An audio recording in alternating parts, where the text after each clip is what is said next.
کہ اردو ادب-نامہ میں ضبط سزیبی آپ کے سامنے موجود ہوں اور یہ 23 جون کا پروگرام آپ کے سامنے پیش کر رہی ہوں آزاد نظم کے عنوان سے. اور آزاد نظم ہے کیا؟ اس آزاد نظم کو فری ورڈز کہتے ہیں. آزاد نظم کے بارے میں جو خیال ہے، عام تصور ہے لوگوں کا، وہ یہ ہے کہ شاید آزاد نظم جو ہے اس میں اس کے لیے کسی بحر کی، کسی وزن کی جو ہے پابندی نہیں کرنی پڑتی، اور یا جو ہے وہ آزاد نظم جو ہے وہ بالکل نثر کی طرح لکھی جاتی ہے. یہ تصور ہے لوگوں کا. لیکن میں آج آپ کو آزاد نظم کے بارے میں بتانے جا رہی ہوں کہ آزاد نظم ہے کیا، اس کے اصول و ضوابط کیا ہے، کس طرح سے لکھی جاتی ہے، کیسے ہمارے ہاں یہ منتقل ہوئی ہے، وجوہات اس کی کیا تھیں. تو ضبط سزیبی آپ سے مخاطب. آزاد نظم میں مخصوص اور جو ہے وہ جو خاص ہماری بحریں جتنی بھی ہماری بحور ہیں ان کی پابندی ضروری نہیں سمجھی جاتی ہے. عام طور پہ لوگ یہ سمجھتے ہیں، اور نہ ہی ردیف قافیے کا لحاظ اس میں رکھا جاتا ہے. خیال کی رفتار یا شاعر کی رفتار طبع کی مناسبت سے جتنے ارکان ضروری سمجھے جاتے ہیں ان پر اتفاق کیا جاتا ہے. اصل میں بات یہ ہے کہ ہم یہ سمجھ رہے ہوتے ہیں کہ شاید اس میں مخصوص اور جو بحریں موجود ہیں ہماری، ہمیں نہیں برتنا، ان بحروں کو اس طریقے سے نہیں برتنا جیسے کہ وہ پوری کی پوری بحر ہوتی ہے. ٹھیک ہے، کہ اگر ہم نے کوئی بھی بحر اگر ہم نے لے لی ہے، فائلون فائلون فائلون فائلون، اگر ہم نے 4 فائلون ایک مصرے میں لیے ہیں اور 4 دوسرے میں ہم نے لے لیے ہیں، بحر میں 8 فائلون اگر ہمارے دونوں مصروں میں آ رہے ہیں تو ہماری ایک بحر بن جاتی ہے. ٹھیک ہے، تو اگر ہماری ایک بحر وہ بن جاتی ہے تو وہ بحر ہم نے پوری اسی طرح، یعنی ہر مصرع اس میں اس طرح لکھیں کہ 4 فائلون ہر بحر میں آ جائے، یا ہر سطر میں آئے، ہر مصرے میں آئے، پھر 4 اگلے میں آئے. ایسا نہیں لکھنا ہوتا. طریقہ یہ نہیں ہوتا اس کا کہ آزاد نظم میں مخصوص اور جو ہماری مخصوص بحریں ہیں ان کی پابندی اس میں ضروری نہیں سمجھی جاتی، اور نہ ہی اس میں ردیف قافیے کا لحاظ رکھا جاتا ہے. خیال کی رفتار اور شاعر کی رفتار طبع کی مناسبت سے بحر کے کوئی ایک بحر لی جاتی ہے، اس کے ارکان جتنے جہاں ضروری سمجھے جاتے ہیں ان پر اتفاق کیا جاتا ہے.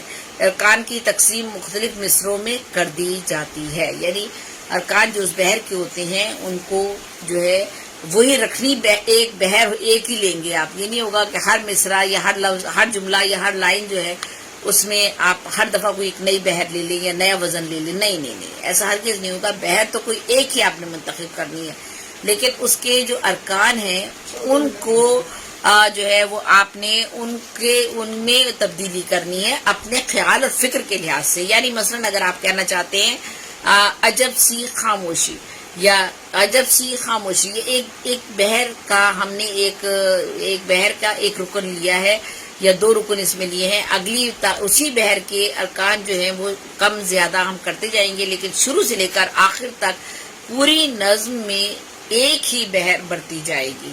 ٹھیک ہے، اور ان کے ارکان جو ہیں وہ ہر سطر میں مختلف ہو سکتے ہیں، کم زیادہ ہو سکتے ہیں، لیکن ہوگی تو ایک ہی بحر.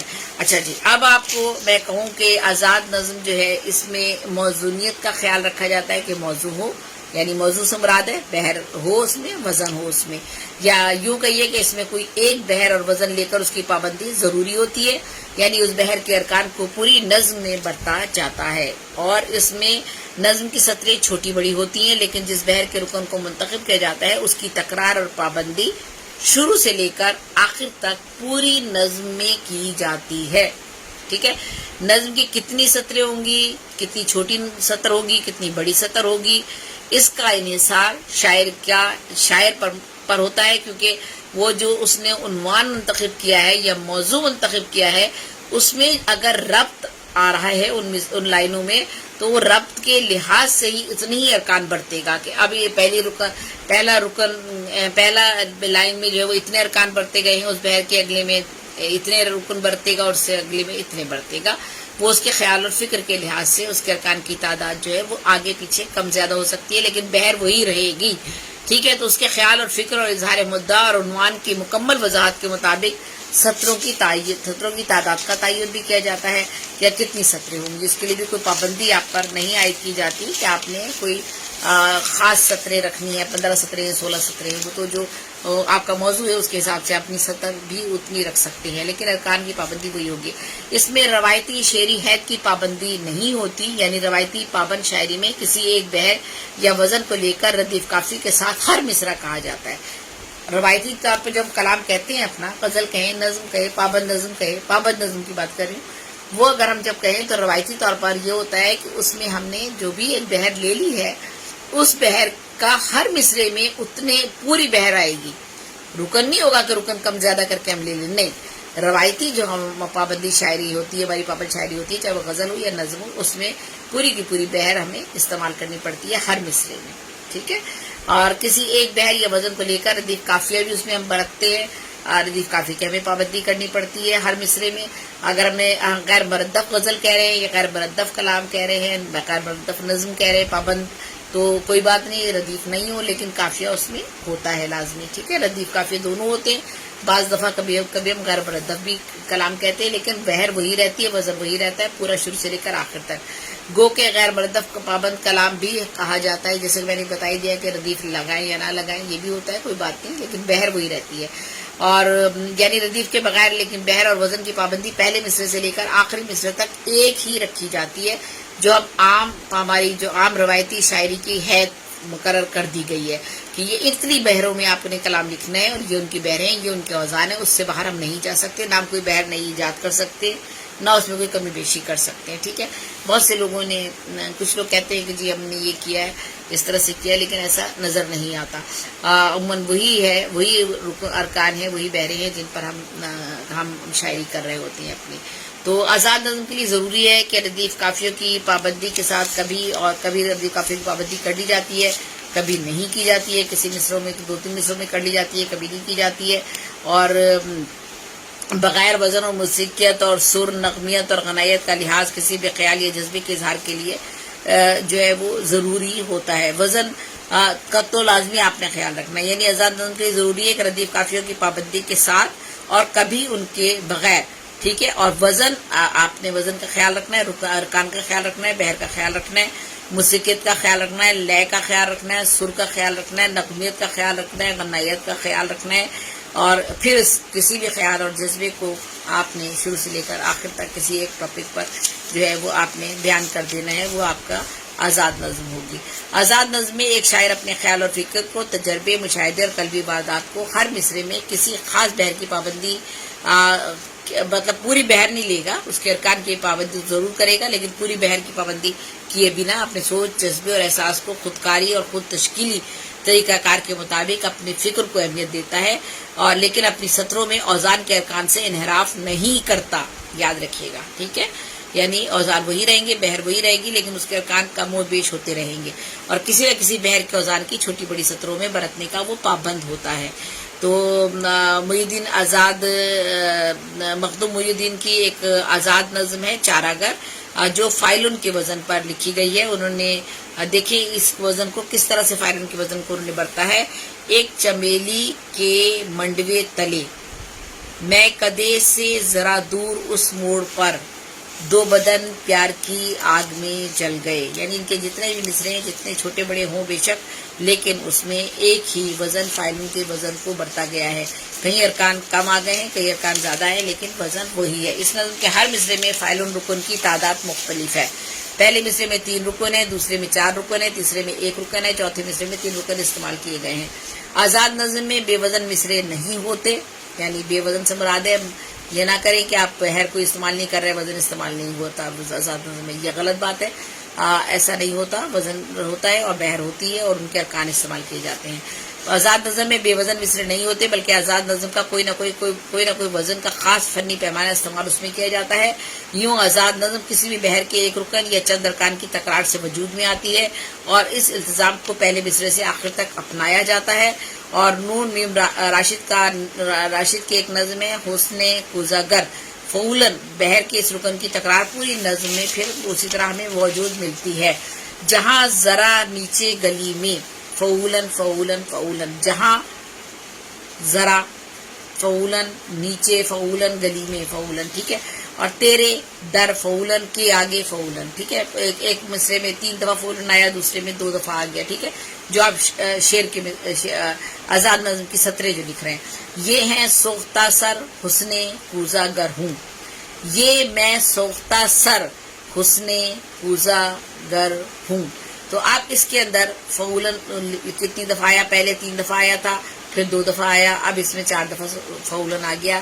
یہ میں سوکھ فعولن، پھر خے تے آیا ہے اے سر فعولن، پھر حسن کو فعولن، پھر ز گر ہوں، کوزہ گر کا ز اور گر ہوں فعولن ہو گیا، ٹھیک ہے. تو یعنی بعض حروف تختی میں شامل نہیں کیے جاتے ہیں، لیکن قاری کی آسانی کے لیے انہیں ملا کر یہاں تختی کر کی گئی ہے.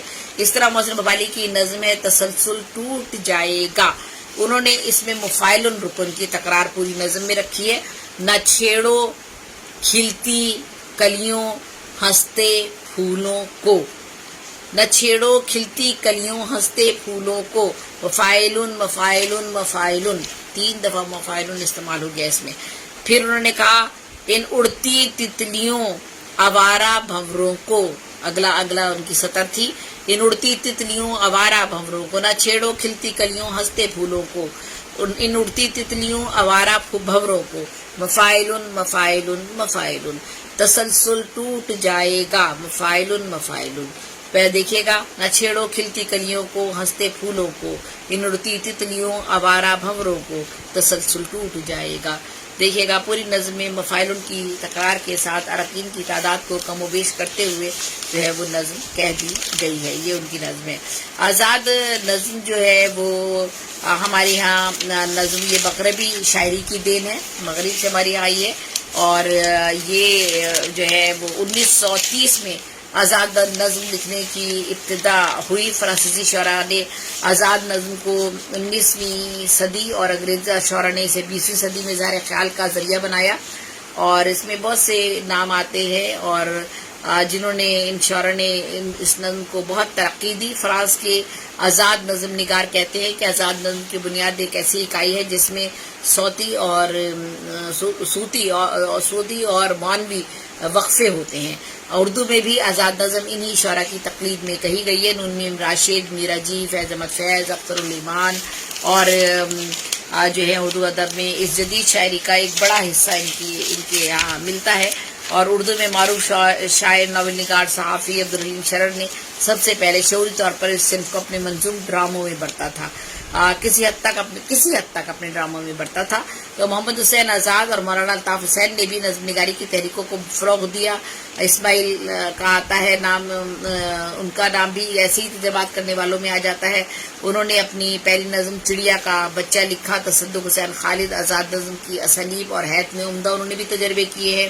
حفیظ ہوشیار پوری ہیں، مجید امجد ہیں، ترقی پسند شعراء نے. اور اس کے بعد اسی تحریک کے دوران آزاد نظم نے پھر خوب فروغ پایا. کیفی اعظمی آئے، علی سردار جعفری، جانثار اختر، جوش ملی آبادی، احمد قاسمی، عادل منصوری. جدیدیت اور مابعد جدیدیت کے شعراء. اور پھر تحریک جو تحریکی پسند تحریک کے بعد اور ابھری بہت سی تحریکیں. اس عہد میں بھی شعراء نے آزاد نظمیں لکھی ہیں. تو آزاد نظمیں جو ہے وہ آزاد نظمیں انہوں نے ان شعراء نے لکھی ہیں. اور جیسے کہ پہلے میں نے ذکر کر دیا ہے کہ آزاد نظم کی حیت کی تبدیلی کی پہلی کوشش عبدالحلیم شرر نے 1860 اور 1926 میں کی. انہوں نے نظم مارہ کو رائج کرنے کی کوشش کی. اس کو آگے نظم طباطبائی نے 1933 سے 1954 میں آگے بڑھایا. اچھا، نظم مارہ کیا ہے؟ نظم مارہ کیا ہوتی ہے؟ یہ الگ ایک صنف ہے نظم مارہ، ٹھیک ہے. اس پر پورا میں پروگرام الگ سے کروں گی نظم مارہ پہ. نظم مارہ میں یہ ہوتا ہے کہ بحر کی پابندی کی جاتی ہے، ہر مصرے میں پوری بحر کی پابندی کی جاتی ہے، لیکن ردیف قافیہ نہیں ہوتا، ٹھیک ہے. تو اس وقت میں ابھی تفصیل میں نہیں جا رہی ہوں، ابھی تو میں بات کر رہی ہوں آزاد نظم کی. اس وقت مغربی ادب کے تراجم ہونے لگے تھے اس وقت، یعنی 1933 اور 1854 کی بات ہے، اور پھر 1860 کی بات ہے، 1926 کی بات ہے. اور اس وقت مغربی ادب کے تراجم ہونے لگے تھے. مغرب کا اثر اردو نظم پر بھی ہوا اور نظم کے اسلوب اور حیت میں خاص تبدیلی آ گئی. اور عظمت اللہ خان نے الفاظ، بحریں، علامتیں استعمال کر کے نظموں میں انفرادیت پیدا کی. میرا جی نے بھی آزاد نظموں کے سلسلے میں کچھ اور آگے قدم بڑھایا انہوں نے. اور آزاد نظم کے موضوعات سانچے، تعداد اشعار اور وسعت خیالی میں نون میم راشد، تصدق حسین، ضیاء جلندری اور مجید امجد نے مزید کام کیا. اور اسی طرح سے آزاد نظم کے سپہ سالار نون میم راشد کو سمجھا جاتا ہے. ان کے 2 شعری مجموعے ماورا اور جرت پرواز شائع ہوئیں. اردو کے یہ بلند پایا شاعر 1 اگست 1910 میں ضلع گجرانوالہ کے قصبے میں علی پور چٹھا میں پیدا ہوئے اور علی مشرقی کی خاکسار تحریک سے متاثر تھے اور باقاعدہ ہاتھ میں بیلچہ لے کر مارچ کیا کرتے تھے. آپ کا اصل نام تو نظر محمد راشد تھا اور نون میم راشد سے آپ مشہور ہوئے. آپ کا اصل نام نظر محمد راشد تھا. آزاد نظم کا آپ کا شعری مجموعہ ماورا 1942 میں شائع ہوا اور آپ کے آزاد نظموں میں خیال، فکر، سوچ، موضوعات اور اسلوب کی پیشکش میں بھی ایک منفرد اور جداگانہ انداز تھا. ان کے موضوعات میں داخلی، خارجی، علامتی، تجدیدی نوعیت کے ہے. ان کی جو فکر ہے وہ فارسی کو مختلف زاویوں اور سطحوں پر جا کر اپنے فکر کی جانب معذرت کرتی ہوں، وہ خارجی، علامتی، تجدیدی نوعیت کے ان کے جو ہے وہ فکر اور سوچ اور خیال ہے اور وہ قاری کو جو ہے مختلف زاویوں اور سطحوں پر جا کر اپنی فکر کی جانب متوجہ کرتے ہیں. یعنی قاری کی توجہ کیسے اپنی طرف دلواتے ہیں، یہ ان کا انداز ہے. ان کی علامتیں اور جو ہے وہ استعارے اور مختلف چیزیں استعمال کرتے ہیں اور جداگانہ سا انداز ہوتا ہے اور خیال اور فکر کا چھوٹا پن ہوتا ہے. تو یہ ساری چیزیں جو ہیں ان کو پھر قاری کو اپنی جانب متوجہ کرتی ہیں. آزاد نظم میں مختلف طریقوں سے جدت پیدا کی جاتی ہے. زبان کے لحاظ سے شاعر تراکیب، اشتعارے، تشبیہات، علامتیں، تمثیل، محاورے، تلبیحات، روزمرہ الفاظ، کبھی فصاحت و بلاغت کا استعمال، کبھی سادہ اور سلاست اور رواں تحریر کے ذریعے اپنے خیالات کا اظہار کرتا ہے. یعنی ڈپینڈ کرتا ہے کسی بھی شاعر پر کہ وہ کس طرح سے اس آزاد نظم میں خوبصورتی پیدا کر رہا ہے. تو آزاد نظم کا رواج اس لیے ہوا کہ شاعر کو اپنے خیال و فکر کو سہل طریقے سے بیان کرنے میں سہولت میسر آ سکے. جب ردیف کافی کے ساتھ مصرے کہے جاتے ہیں تو یا شعر کہے جاتے ہیں تو اسی وزن اور بحر اور ردیف کافی کے حدود کی قید میں رہ کر خیال کو پیش کیا جاتا ہے. یوں بعض مرتبہ خیال اور فکر جو ہے وہ ردیف کافی کی پابندی کی قیود جو ہے اور اسی طرح بحر کی جو قیود ہے پوری ان کی وجہ سے وہ خیال اور فکر جو ہے نا وہ غیر مؤثر سا ہو کر رہ جاتا ہے. یہ جو فکر ہم بیان کرنا چاہ رہے ہیں تو ان 2 مصروں میں پوری بحر لے کر ہم اگر بیان کرنا چاہیں اور وہ ردیف کافی کی بھی پابندی وہ کر رہی ہوں تو بعض دفعہ کوئی خیال فکر ایسا ہوتا ہے نظم کا جو نہیں بیان کیا جا سکتا.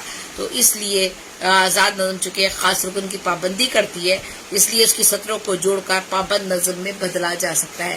اگر ہم ان ساری سطروں کو جوڑ لیں اور جوڑ کر دیکھیں پورے اسی طرح سے ایک بحر کی طرح سے جتنے ارکان ایک بحر کی ایک مصرے میں آ رہے ہیں وہی بحر کے ارکان اگر ہم نے کوئی لیے ہوئے ہیں اور ہمیں پتہ ہے کہ اس بحر میں اتنے رکن آئیں گے، پہلے مصرے میں 4 آئیں گے، دوسرے میں بھی 4 یہی آئیں گے، تو پھر اگر ہم جوڑے تو وہ پھر ایک پابند نظم بھی بن سکتی ہے اور اس پابند نظم کو توڑ کر آزاد نظم بھی بنائی جا سکتی ہے. یعنی اس کا مطلب یہ ہوا کہ بحر استعمال ضرور کی جاتی ہے آزاد نظم میں، وزن ضرور استعمال کیا جاتا ہے، اوزان کا ضرور خیال رکھا جاتا ہے، لیکن ارکان کی تعداد مختلف ہوتی ہے مختلف سطروں میں.